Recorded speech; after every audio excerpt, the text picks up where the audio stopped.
And Just Like That, la suite événement de Sex and the City disponible en France sur Salto, est marquée par l'absence de Kim Cattrall. Mais Samantha Jones pourrait-elle faire une apparition surprise dans l'un des prochains épisodes? Proposé chaque vendredi en US plus 24 en France sur Salto, dans la foulée de la diffusion américaine sur HBO Max, And Just Like That, la suite de Sex and the City, raconte un nouveau chapitre de la vie de Carrie, Sarah Jessica Parker, Miranda, Cynthia Nixon, et Charlotte, Christine Davis, à New York. Mais la série, qui divise déjà les fans, est évidemment marquée par une absence de taille puisque Kim Cattrall, alias Samantha, ne figure pas au générique de ces nouveaux épisodes. Dès le premier épisode de And Just Like That, mis en ligne la semaine dernière, les téléspectateurs apprennent que Samantha vit désormais à Londres, où elle s'est réfugiée après une dispute d'ordre professionnel avec Carrie, et qu'elle ne répond plus aux appels ni aux messages de ses anciennes meilleures amies. Dans une interview accordée à TV Line, Michael Patrick King, le showrunner de la série, qui chapeautait également Sex and the City et ses suites sur grand écran, est revenu sur l'absence de Kim Cattrall et a expliqué que l'idée était de raconter que, malheureusement, dans la vie, les amitiés ne durent pas toujours. Y compris les amitiés qui paraissent pourtant les plus fortes.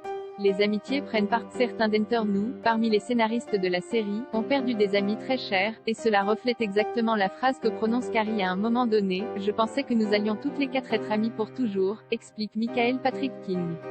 Je pense que beaucoup de gens ont été surpris, dans leur vie, de voir que certaines relations n'avaient pas résisté à l'épreuve du temps. Et nous avons remarqué avec les autres scénaristes que, lorsque cela se produit, c'est souvent parce qu'on a essayé de mêler travail et vie privée. Et c'est ce qui se produit avec Carrie et Samantha dans la série. Vous évoquez la perte de Samantha Jones. Mais elle est à Londres. Et j'ai l'impression qu'elle y mène une vie plutôt agréable. Michael Patrick King ajoute en tout cas qu'il n'a jamais pensé à tuer le personnage de Samantha, contrairement à l'une des autres figures emblématiques de la série qui meurt de manière inattendue à la fin du premier épisode de And Just Like That.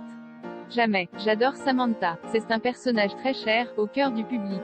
J'adore tout ce qu'elle a apporté à Sex and the City. Je n'ai jamais eu envie de tuer Samantha. Ce n'était vraiment pas nécessaire. Et si Samantha est mentionnée à plusieurs reprises par Carrie, Miranda, ou Charlotte au cours des premiers épisodes, le showrunner de la série assure à TV Line que cette présence n'est pas un élément essentiel de l'histoire qui est racontée, et ceux qui espèrent encore qu'une apparition surprise de Kim Cattrall soit au programme de l'un des 7 épisodes restants et a été gardée secrète par la production vont être déçus car Michael Patrick King est catégorique, Kim a dit qu'elle ne voulait plus jouer Samantha.